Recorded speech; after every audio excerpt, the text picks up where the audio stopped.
Exercise 1.3 का पहला question हमें प्रूव करना है कि रूट 5 इरेशनल नंबर है। रूट 5 इरेशनल नंबर है, ये हमको प्रूव करना है। तो हम क्या करते हैं, पहले हम मान लेते हैं कि root 5 rational number. Let root 5 is rational number. हम मान लेते हैं कि रूट 5 रेशनल नंबर है। रेशनल नंबर की प्रॉपर्टी क्या होती है? रेशनल नंबर वो नंबर्स होते हैं जो कि p अपॉन q के फॉर्मेट में हो और q जो है 0 के बराबर ना हो, तो ऐसे नंबर को हम लोग कहते हैं रेशनल नंबर। तो हम लोग p अपॉन q को, तो हम लोग एक रेशनल नंबर ले लेते हैं। Rational number p upon q, और ये दोनों नंबर जो है ऐसे नंबर होने चाहिए जो कि को प्राइम नंबर। को प्राइम नंबर कहने का मेरा ये मतलब है कि ये दोनों नंबर जो एक दूसरे के टेबल में ना आए, एक दूसरे से डिवाइड ना हो। ठीक है, जैसे कि प्राइम नंबर होते हैं, जैसे कि 1 1 3 5 7। ठीक है, तो कहने का मतलब ये है कि ये दोनों नंबर 5 और 5 ही नहीं हो सकते, 3 3 ही नहीं हो सकते, दोनों को प्राइम नंबर है। या तो ये 3 हो, ये 5 हो, या ये 7 हो, ये 2 हो, तो मतलब दोनों डिफरेंट हो, दोनों एक दूसरे के टेबल में ना आए, तो ऐसे नंबर्स को हम लेकर चलते हैं p अपॉन q के फॉर्म में। तो हम रूट 5 को p अपॉन q के फॉर्म में लिख देंगे, p upon q equal to root 5।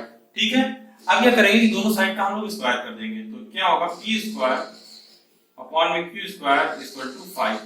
ये क्या वैल्यू आई, p square equal to 5 q square, तो q square equal to p square by 5।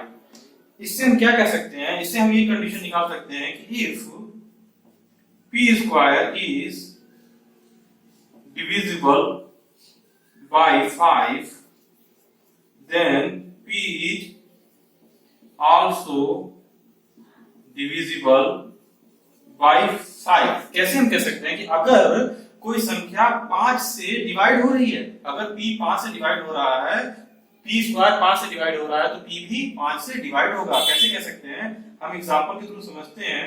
Example ले लेते हैं कि अगर p की वैल्यू हम लोग 10 ले लेते हैं, तो p स्क्वायर की वैल्यू 100 है, तो p स्क्वायर की वैल्यू 100 अगर 5 से डिवाइड है, तो जाहिर सी बात है p भी 5 से डिवाइड होगा।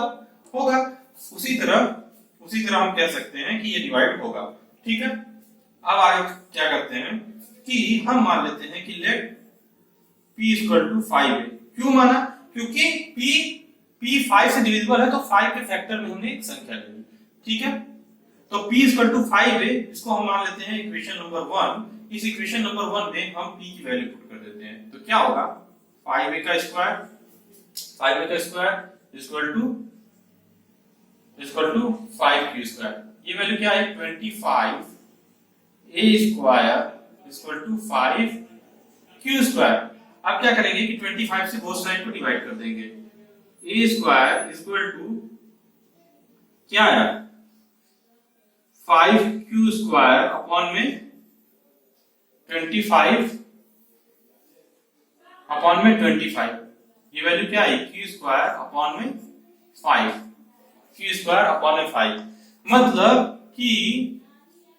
मतलब कि इससे हम कह सकते हैं कि ये इसी कंडीशन के अनुसार, अगर if q square is divisible by 5 then q is also divisible by 5।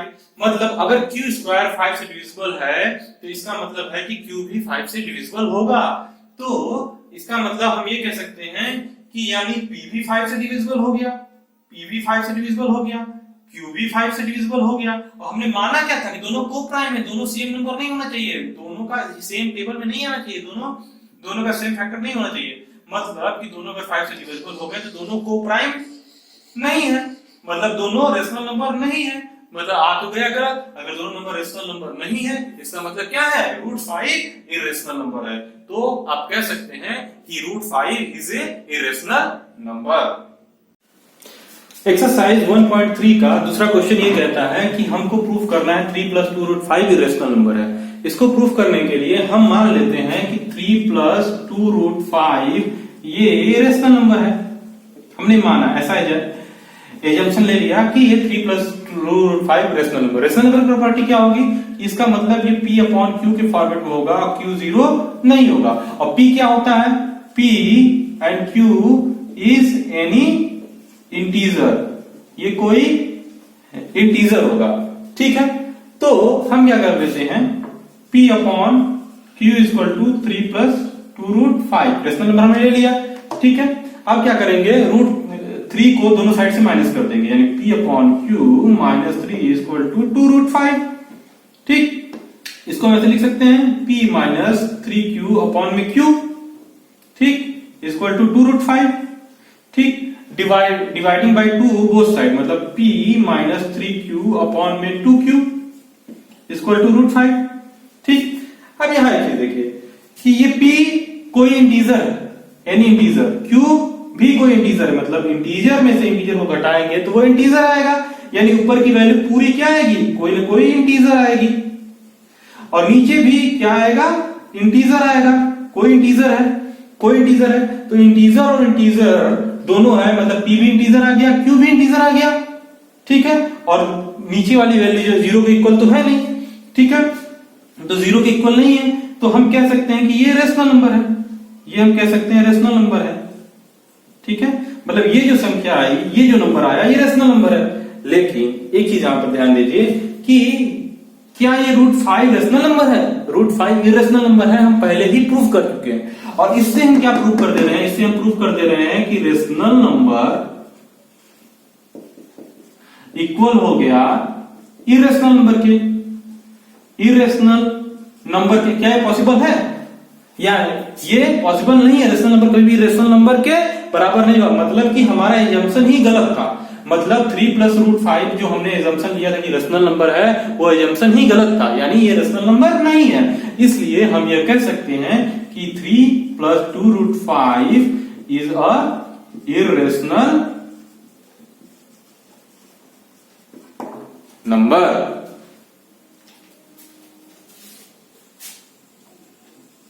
Exercise 1.3 का तीसरा क्वेश्चन है, जिसमें हमको प्रूफ करना है कि ये सारे नंबर इरेशनल है।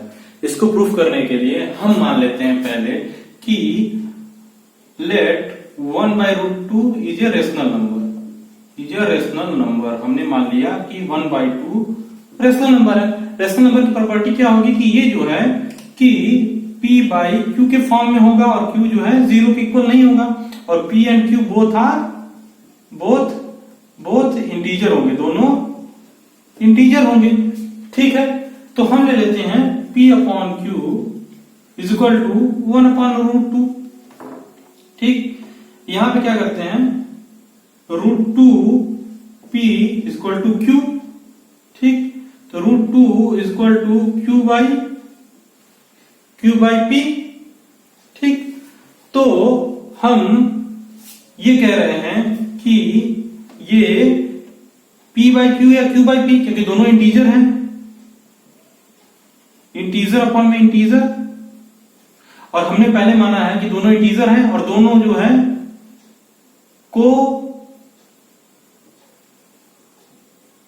को प्राइम नंबर है, दोनों को प्राइम नंबर है। ठीक है, तो दोनों क्या है, और 0 के इक्वल नहीं है। इसका मतलब है कि Q/P जो है कि रेशनल नंबर है, ये रेशनल नंबर हुआ। अगर ये रेशनल नंबर हुआ तो इसको भी रेशनल नंबर होना चाहिए, क्योंकि rational number equal to rational number. लेकिन क्या है कि ये √2 जो है कि इरेशनल नंबर है, जैसा कि हम जानते हैं। तो ये यहां पे देखा जाए तो ये इरेशनल नंबर इक्वल हो रहा है रेशनल नंबर के। ऐसा कभी पॉसिबल है? ऐसा कभी नहीं पॉसिबल है, यानी ये सिचुएशन कॉन्ट्राडिक्ट कर रहा है। इसका मतलब ये है कि ये रेशनल नंबर जो हम माने थे वो गलत माने थे, ये रेशनल नंबर नहीं है। अगर रेशनल नंबर नहीं है, इसका मतलब ये है कि 1/√2 इज अ इरेशनल नंबर। आइए वैसे ही दूसरा क्वेश्चन देखते हैं। दूसरे क्वेश्चन में क्या प्रूफ करना है कि 7/√5 जो है इरेशनल नंबर है। तो हम इसको रेशनल नंबर मान लेते हैं कि let 7/√5 is rational number. Rational number property क्या होगी? 7/√5 को हम इक्वल ले लेंगे p अपॉन में q को, दोनों इंटीजर होंगे, दोनों जीरो के इक्वल नहीं होंगे, को प्राइम नंबर होंगे। ठीक है, तो इसमें क्या हम करेंगे कि 7 को दोनों साइड डिवाइड कर देते हैं, यानी √5 is equal to p upon में 7q।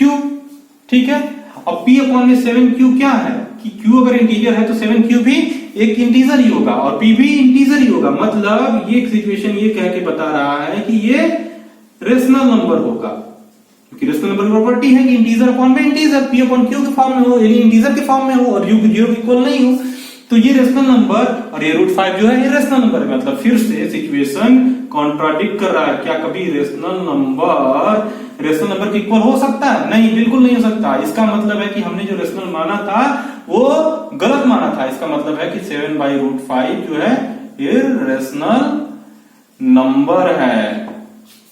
ठीक, अब इसी तरह हम लोग तीसरे क्वेश्चन की तरफ आते हैं। इसको मिटा दें।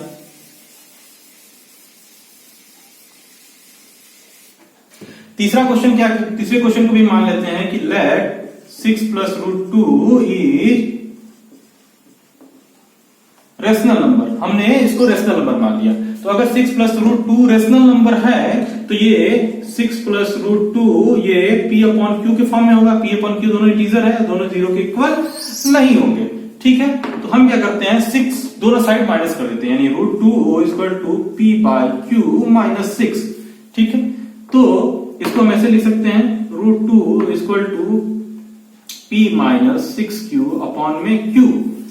अब ये चीज देखें कि p भी इंटीजर है और q भी इंटीजर है, तो ये 6q भी इंटीजर होगा और इंटीजर में से किसी इंटीजर को घटाएंगे तो ऊपर की वैल्यू क्या आएगी? इंटीजर आएगी, और नीचे भी q एक इंटीजर है। यानी हमने यही तो कहा था कि रेशनल नंबर क्या होता है कि एनी इंटीजर, p अगर एनी इंटीजर है और q एनी इंटीजर है, तो इंटीजर अपॉन में इंटीजर रहता है और दोनों जीरो के इक्वल नहीं है तो वो रेशनल नंबर होते हैं। यानी ये पूरी संख्या जो हो गई, ये जो पूरी संख्या हो गई ये रेशनल नंबर हो गई। अगर ये रेशनल नंबर हो गया तो इसको भी रेशनल नंबर होना चाहिए, क्योंकि दोनों बराबर का साइन है ना, ये भी रेशनल तो ये भी रेशनल, लेकिन ये क्या है? इरेशनल है।